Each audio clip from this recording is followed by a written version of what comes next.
Good evening, 7 o'clock. I'd like to call meeting of the Inland Wetlands and Watercourse Commission to order.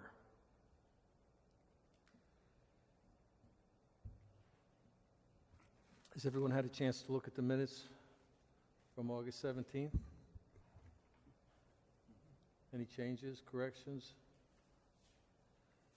Motion to approve? I'll make a motion to approve. Seconded? All in favor? Aye. I'm done. Great job, Tom. How was that? Fantastic. Oh. No. You started it, you got to finish it. Uh-oh.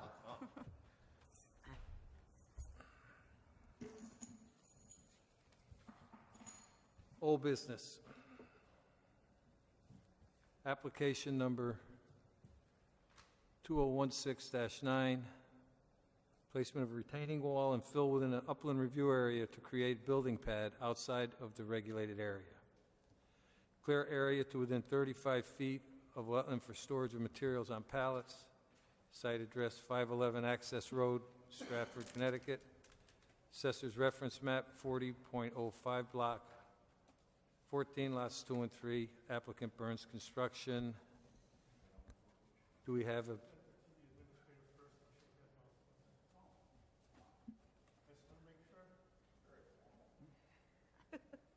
Attorney Knott is representing Burns Construction. Okay. Can you pass one down to Mr. Schlager, please?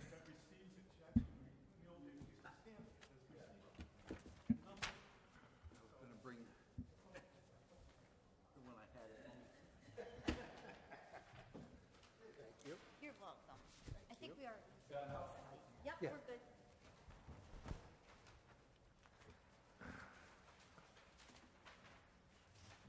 It's good to see you again, though, Bill. Good evening, Madam Secretary, Ms. Beto, Mr. Chairman, Mr. Vice Chairman, members of the Commission. My name is Barry Knott. I'm a lawyer with the firm of Knott & Dunn with offices at 1656 Main Street. I'm here this evening on behalf of Burns Construction Company, which has built a 60 by 60 maintenance garage on Access Road across from its corporate headquarters at 300 Sperry Avenue. And it is the area surrounding that 60 by 60 maintenance building that is the subject of this application. This goes back to the spring of this year when Burns was informed by Tina that there was a violation having occurred by virtue of the construction of a retaining wall, and it called for us to address the violation issue. And inasmuch as we were constructing the maintenance garage with surrounding areas at the same time, we decided to do it as a combined application for a permit and resolution of the violation. And if you look at site plan SD1, which I just handed you the first page, you'll see that there is a concrete block retaining wall to which an arrow is pointing just south of the proposed maintenance building. It looks like it's about 150 feet long. That is the area of violation. And that is a retaining wall that was constructed over many years by Burns, subsequent to their acquiring title to the property in 1985 and then additional land in 1999, where originally it started out as a pile of soil. The soil was leaching towards the inland wetlands that is to the south of that area. There's actually a pond there. In order to mitigate the erosion of the soil, they put blocks in that area to keep the soil from eroding towards the pond, and then subsequently those blocks, those stones, were replaced by the blocks that are there now. Obviously, they never got a permit to do any of this work. They never realized that they needed one, until it was pointed out to them by Tina. So this application addresses that violation.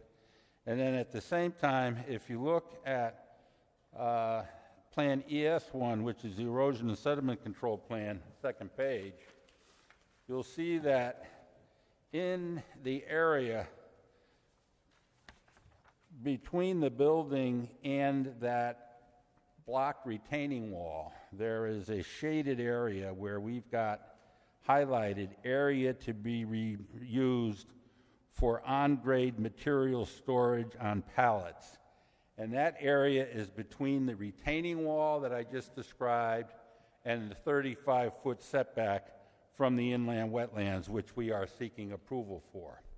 Now, as far as that pallet storage situation, what we're talking about is pipes, elbow joints, things that Burns uses in installing sewers, water lines, gas lines throughout the state of Connecticut. We're not talking about storing any asphalt material, hazardous material, construction debris, or anything like that. We're talking about product that will be used as part of various pipe installation jobs that will be installed on that pallets that will be contained in that area. With me today is Mitch Flynn, who is Project Superintendent for Burns Construction Company. He's available to answer any questions that you may have regarding the use of this property and how that storage area will be impacted by the type of work that they're planning on doing there. By the way, we've already paid a fine of $1,000 with respect to the violation that was cited by Tina. That fine was accepted by this commission at its last meeting when this application was accepted in August of this year. That's it. I'll start off with a question, if that's okay. For the area where you're intending to place the pallets, obviously you're going to have to access that area with equipment to move the different pipes and joints that you're going to be putting there. Are you going to have some type of tracking pad so that there won't be erosion? Do you plan on paving any of it? Mitch Flynn, Director of Operations for Burns Construction here in Stratford, 300 Sperry Avenue. Yes, that's exactly what we intend to do. The property or the land, the area that we're talking about, that you can see on the map is already pretty much at grade. So our intention is simply to pull off whatever organics might be there, a little bit of topsoil, whatever, probably put in some 3-inch minus or some gravel tracking pad material to firm it up. And then we would simply put pallets all the way around the property, the area on both sides, so that a pickup truck could back in and, okay, we need some 12-inch mains, we need a fire hydrant, we need that. You can grab it from either side of the truck. That's our plan. Do you have any concerns about erosion of the sediment material towards the wetlands? I do not. It's level, and as I said, the material that we're going to put down, I'm going to make sure it's very bony. By that I mean heavy in rock and not in silt. And then I would also probably hit it with a compactor just to make sure that when it rains you don't get mud or anything else. So no, that would not be any issue in my eyes. Okay, and then during the construction phase of the tracking pads, would you be placing, I see you have a silt fence. Yes, the silt fence right there would be actually moved back to the 35-foot setback. Okay. And then what I would do is I would put the tracking material in, and then the final thing I had planned was to outline the entire setback with 2-ton Mafia blocks. So there's no chance that anybody could accidentally back into that area or anything else. Gotcha.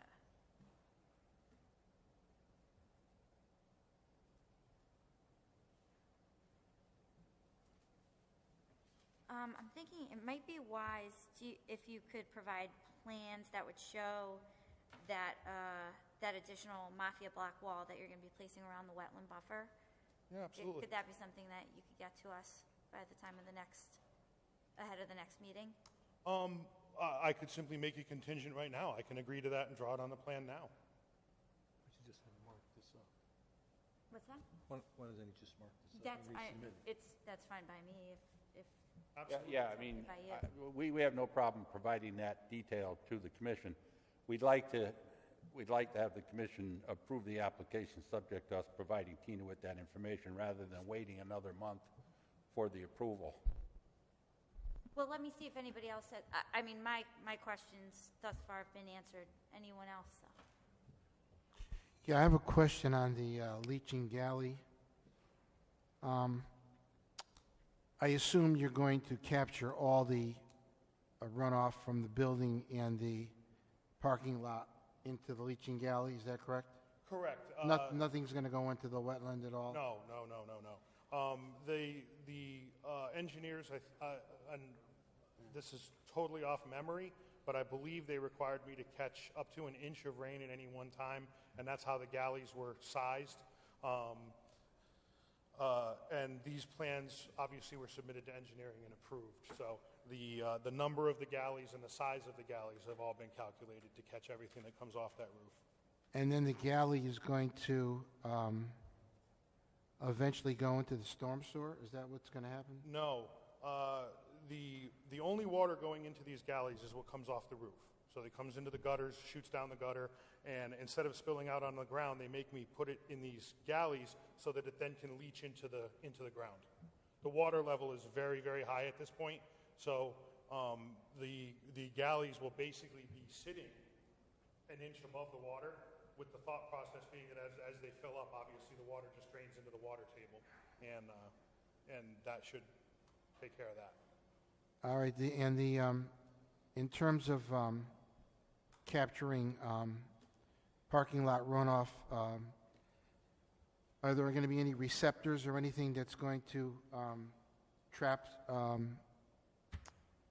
oils or grease or? Well, this is a pervious parking area.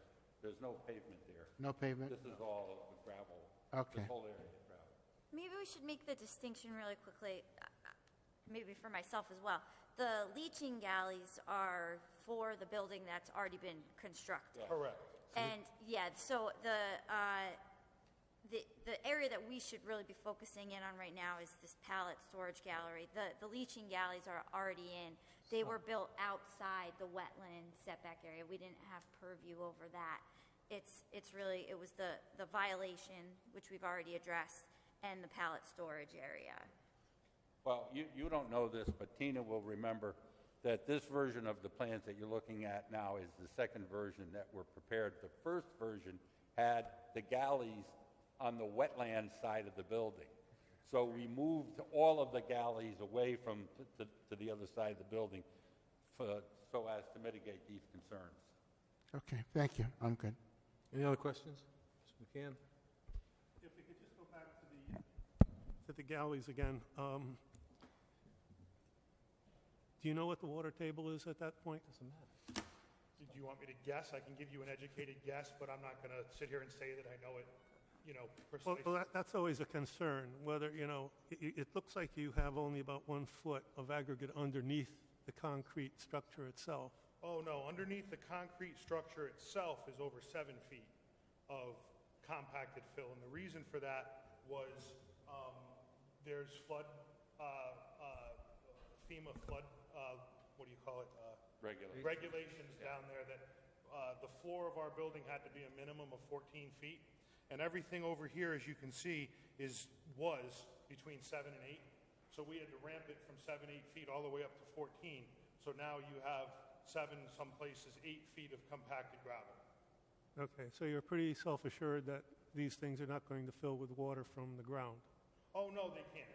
They can't. They're, like you said, they're about a foot above the water table. So in the event that a huge storm came or something and that the water table came up somehow very quickly, yes, they probably would fill with water, but then they would go back down as soon as the water went down. All right, if we could go back to the question that Tina asked in terms of access to your pallet Yes. storage area. Quite frankly, that's the area I have the most concern about.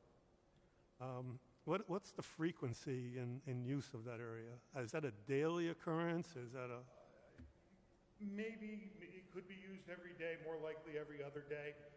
Typically what happens is our water crews, whenever they start a new job, will come down and they'll pick up all the pipe they need for that job. In other words, what this area would be a wholesale storage area so that our big tractor trailers can come in and unload 200 fire hydrants at a time. Well, obviously we don't use 200 fire hydrants in a day, so they get stacked on pallets, and then each day as a crew starts a new job, which typically a job is 1 to 3 days, they go in, they take all the pipe, all the fittings, everything else that they need, and then they go to the job site and they install it. Okay, referring to either one of your plans, how do they get into it? If you look at the long retaining wall, the one that was in question, where it's directly below where it says gravel surface, they would simply swing around that circle, and all this area would be open, and they would back the truck straight in. Could you hold that up and show us what you're thinking? Bottom of your plan, the entrance is over here. Yep. So they would come in the entrance, they would come around, they would turn the truck this way, then they would simply back in and by hand fill up whatever they needed from the truck, from the Now, pallets onto the truck. On occasion, that could be an 18-wheeler, you're saying? Well, the 18-wheelers come into the yard, and then the forklifts take everything off the 18-wheeler, and they would bring it over and So place that it would on the mainly be a forklift down in your storage pallet area? pallet. Correct. What I was considering or thinking about, particularly where you have less than 30 feet in one section there on the western side, it's kind of tight. It is, and it's just enough for me to line the entire bottom of that retaining wall with pallets and still be able to back a pickup truck all the way to the back and get whatever I need. I think what I would be more comfortable with in this is if you had a designated travel way on that. How would you like that designated? Because that's fine. Well, a road, a driveway, something that's compacted that you would tell you could hypothetically have an 8-foot wide path for a forklift and have your pallets on either side of this, passageway, for lack of another phrase. And really relegate most of the traffic, particularly after a storm event. That's where you're going to have the biggest mess. And I know you guys, you work in rain or shine. And you're going to have a guy down there when there's 2 inches of rain. 3 o'clock in the morning, yes. At 3 o'clock in the morning. And it's going to be soup. Yeah. But if Well- you had some sort of a designated, stabilized area, I don't think we would have that jeopardy, do you? Well, if we could go back to what we were discussing earlier, all of this area is going to be compacted and firm, and this entire dotted line that we talked about, the setback, is going to be zippered, so to speak, with 2-ton mafia blocks. So as your truck is backing up, the mafia blocks make a natural alleyway, and all the pallets being against that retaining wall only give you one way to go. You can back in, otherwise you're going to crunch into a pallet on this side, or you're going to crunch into a mafia block on that side. All right, the material again is compacted what? Is it compacted gravel or is it crushed stone? Yeah, gravel, stone. I would tend to use more stone just because it's bigger and it's bonier. You put it down, you slam it in, and then the last inch or so you put a 3/4 inch gravel just to make it smooth. All right, if I don't see that in your spec, let's put it that way. Okay. I would be much more comfortable if it was in your spec. I can add it to the spec, as I said, no problem. Yeah, I think a crushed stone surface, even at minimum, is probably going to minimize your problems why did during I storm think that- events. Excuse me, I'm sorry. I thought that had been discussed with our surveyor from the very beginning. That was what we were going to Am do. I missing something? That's the construction entrance. That's up here. On the entrance, you have a gravel mat. Yeah. The construction entrance and the area that you're talking about are going to share most characteristics. That's pretty much, so if you Yeah, the look at the second construction page. entranceway, I see that's spec'd out, and I'm Yeah. talking about, particularly down in the lower area where you're more proximate to the wetland. Yes, I'm absolutely going to do that anyway, so I'm happy to put that in writing. In other words, you're saying that the detail regarding the construction entrance will be the same detail you will use in the area that Bill is talking about? That is correct. Are you, is that what you're saying? Yes, Oh, They get it wholesale. we may. They may. Any other questions? Go on here.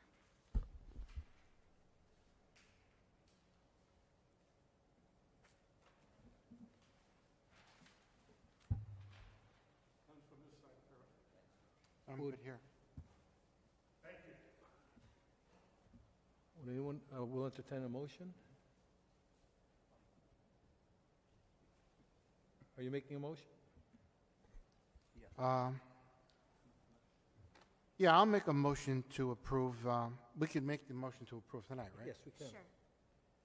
I'll make a motion to approve the application 2016-9, and to include all the details that have been discussed during this meeting between staff, the commissioners, and the applicant and his representative in terms of driveway location, how what types of materials are going to be stored in the storage area, not to include materials that are hazardous at all, no stockpiling of any type of materials that are construction materials, and to use our standard erosion controls and sediment controls to stabilize the area during the time of construction, and that I would assume that Tina's going to be there to check out the progress of the construction. Do we need a performance bond on this?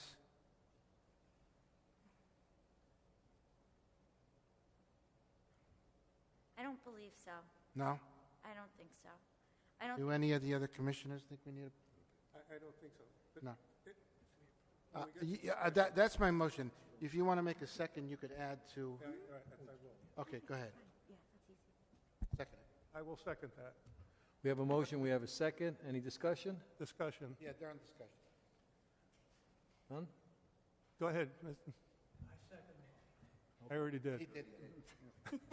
I beat you.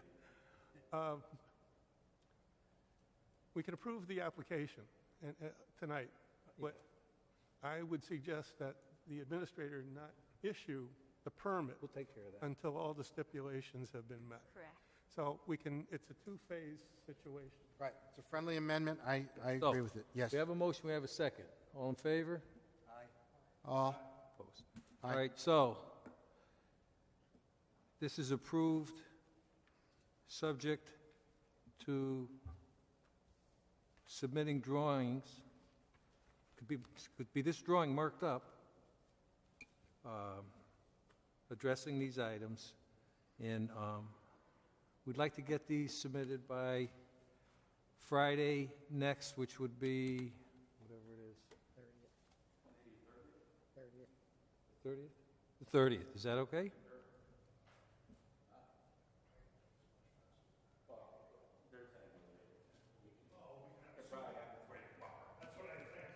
That's by next Friday. Sooner the better.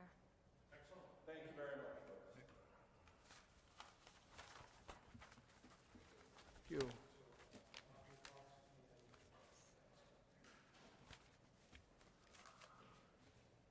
Under new business.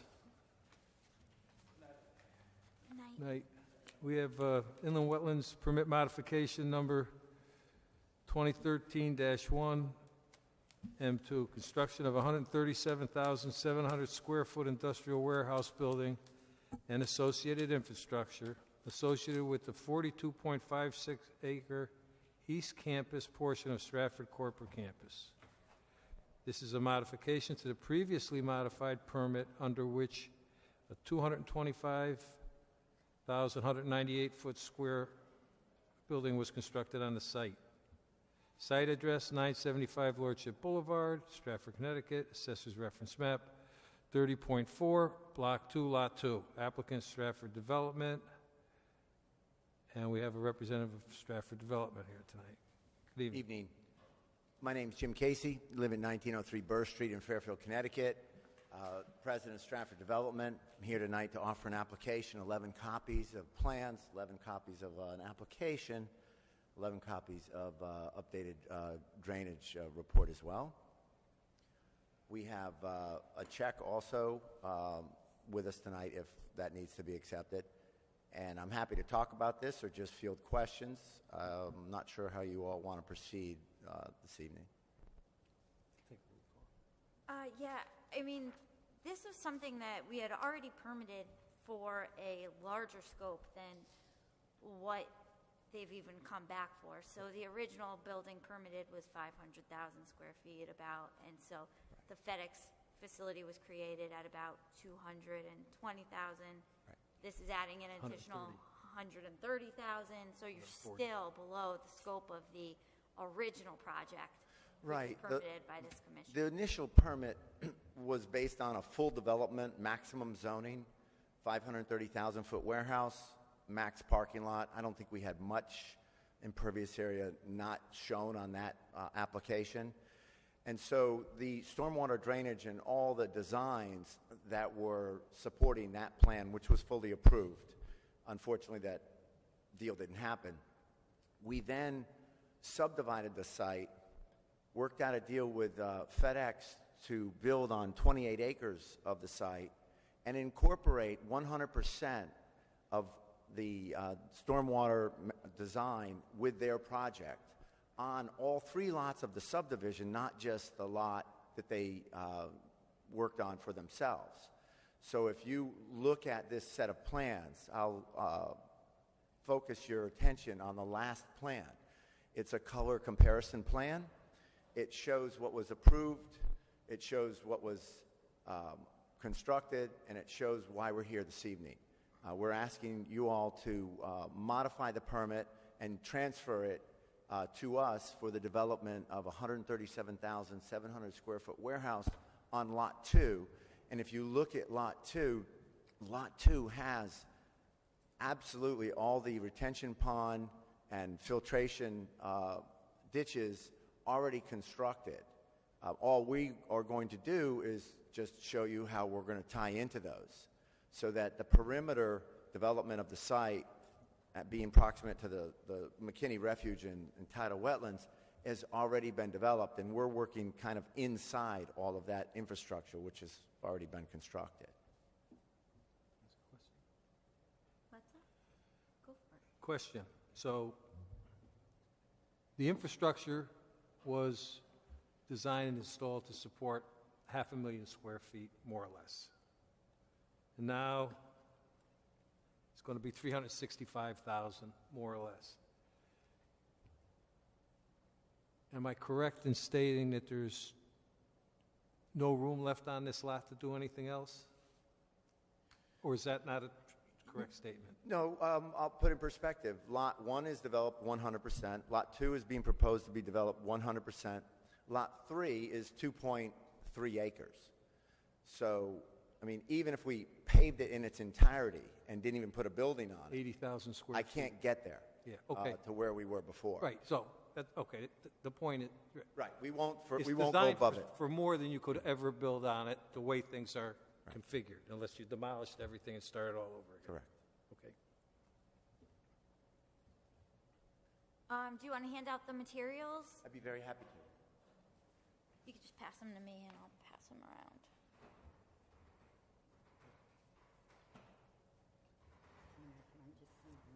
Yeah. Application, you're going to check, and then the stormwater.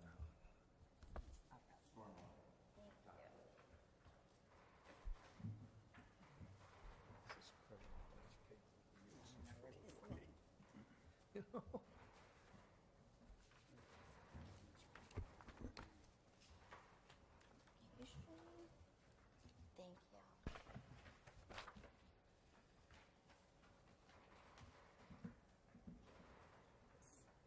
This is the updated stormwater management. All the way down. 3, One more. 4. And for me.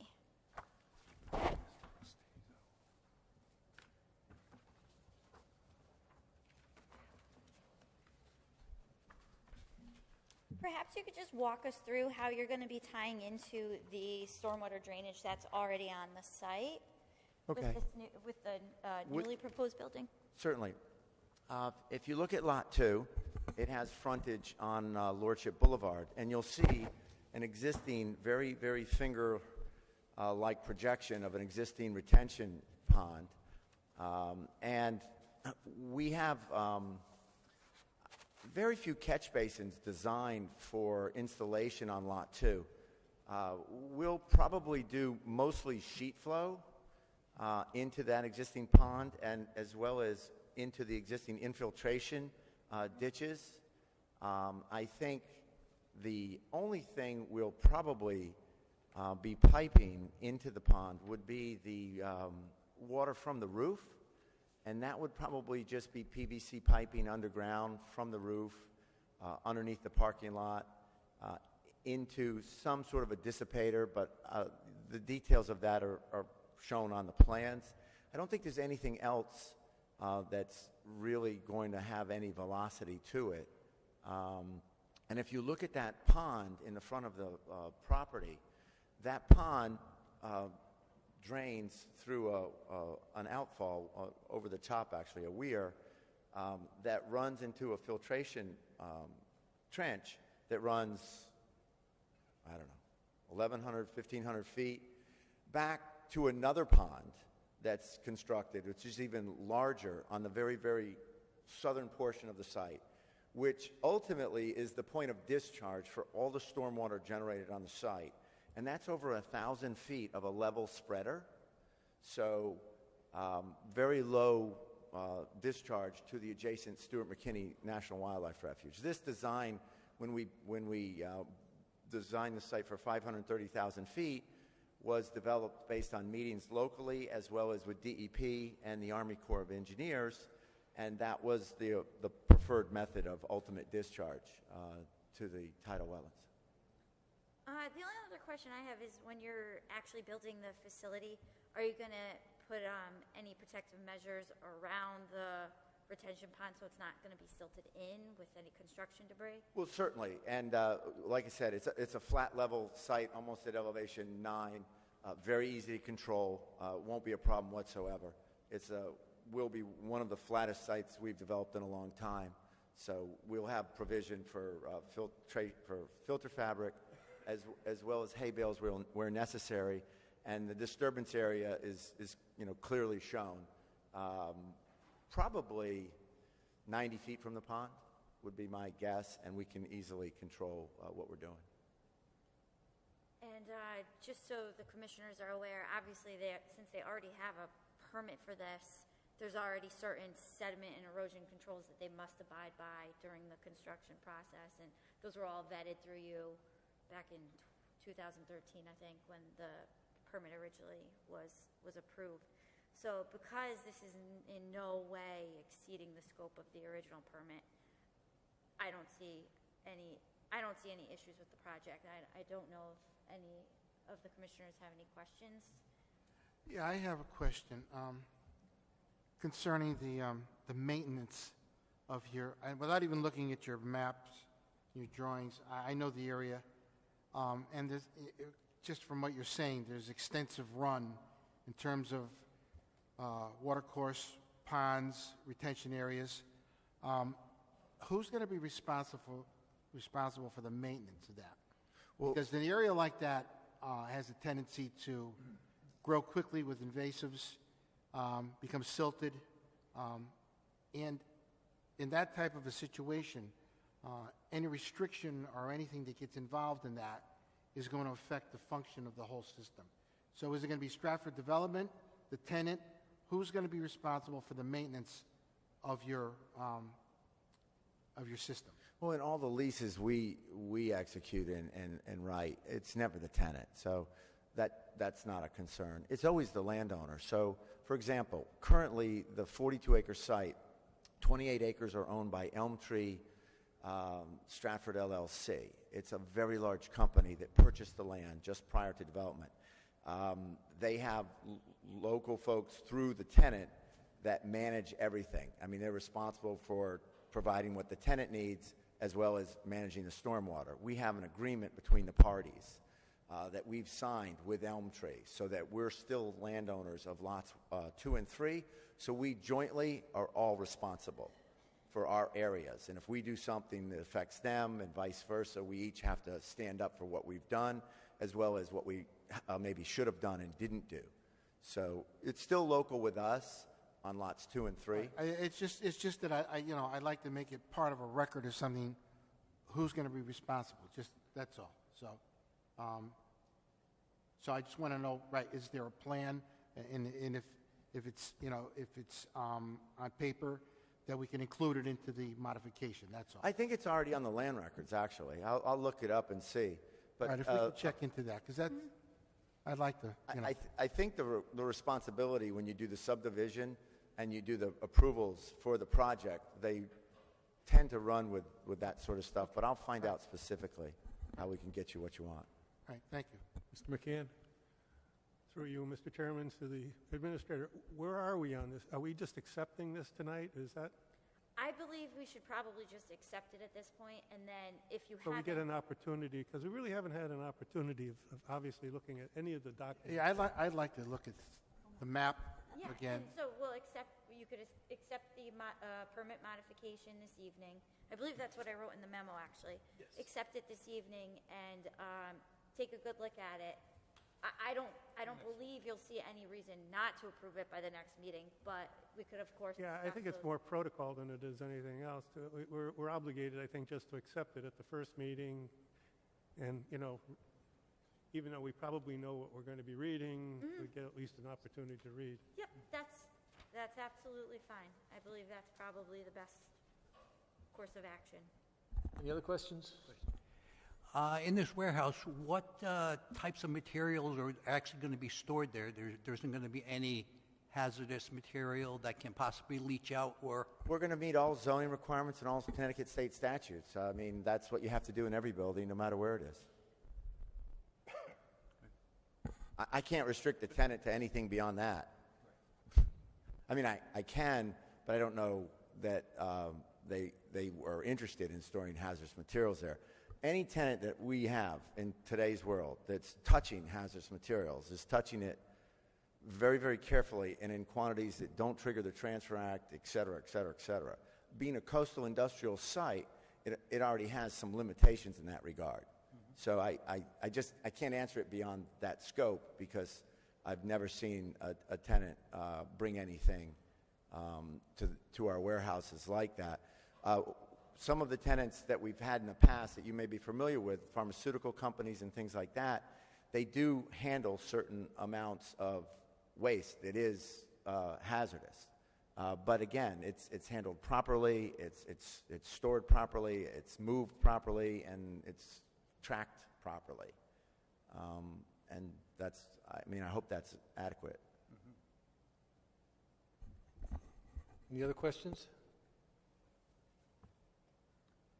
Would someone like to make a motion to accept this application? I'll make a motion to accept modification of the permit modification of 2013-M, parentheses, M2.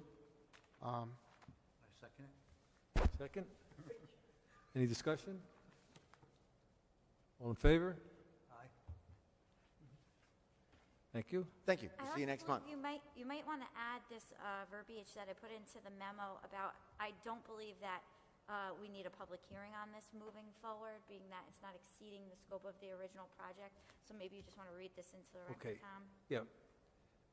This permit modification request does not represent a condition where additional impacts to wetlands or water crosses would be created beyond the previously approved IWWA permit 2013-1. Therefore, a public hearing is not warranted on this modification request. So, see you next month. Thank you. See you then.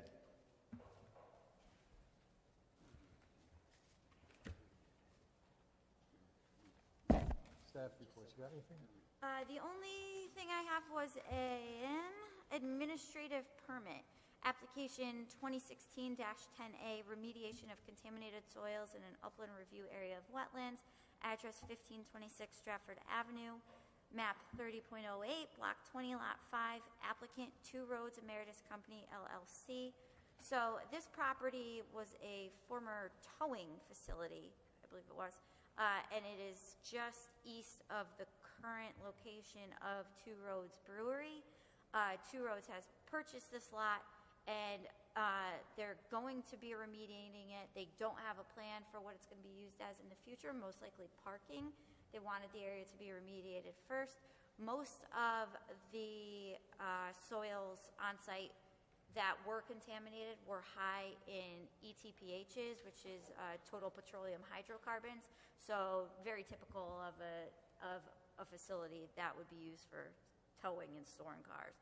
So those soils are going to be spot cleaned, essentially. So wherever they had high hits on contamination in those soils, they're going to be removed, they're going to be stockpiled in an area completely outside of the wetlands and completely away from the wetlands. They're going to be retested and brought to a disposal facility, an appropriate disposal facility. Meanwhile, the wetlands will be protected with a silt fence, which they've already installed. I've been up there, I saw the silt fencing.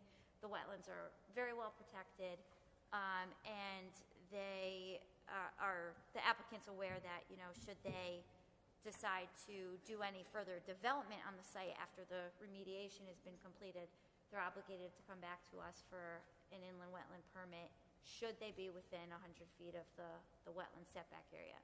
Now, just so you're aware, this wetland setback, or excuse me, the wetlands on the property are quite disturbed. The wetlands themselves are practically just drainage from what's coming off of the Metro North Railroad tracks.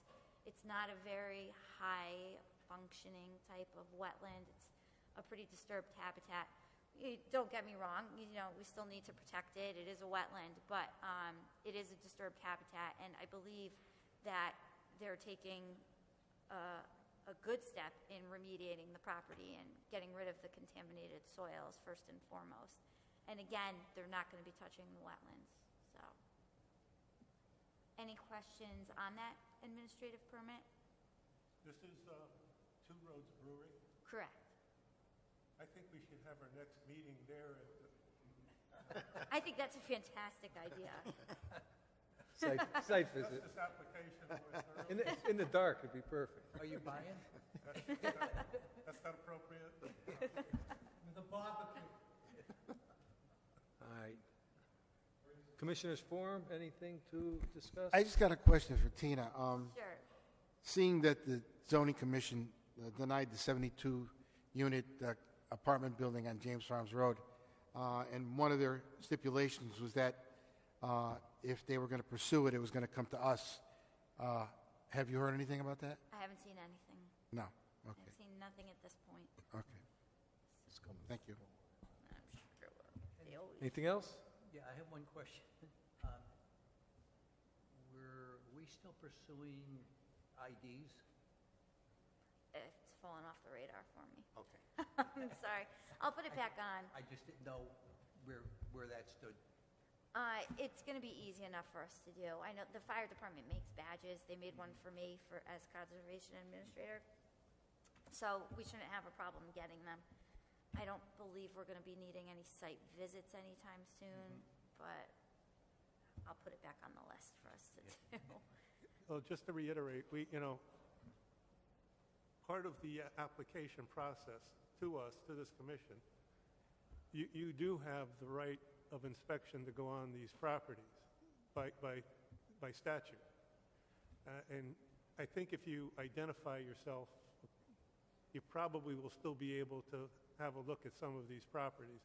It would be nice if we had some sort of official town. Yeah, and I mean, if you ever did want to see any of them, just get a hold of me first, and I could always let the applicant know you wanted to come around. But I will. I'll talk to the fire department again about getting those badges. Should be simple enough to do. Talk to Jay, zoning. I don't have it with me. It's in my car, but I have a BZA identification card that says I have the right to. And that's totally my fault. Yeah. It just always falls to the bottom of the list. Sorry. Anything else? Motion to adjourn? Second? All in favor? Aye. Meeting adjourned. Thank you.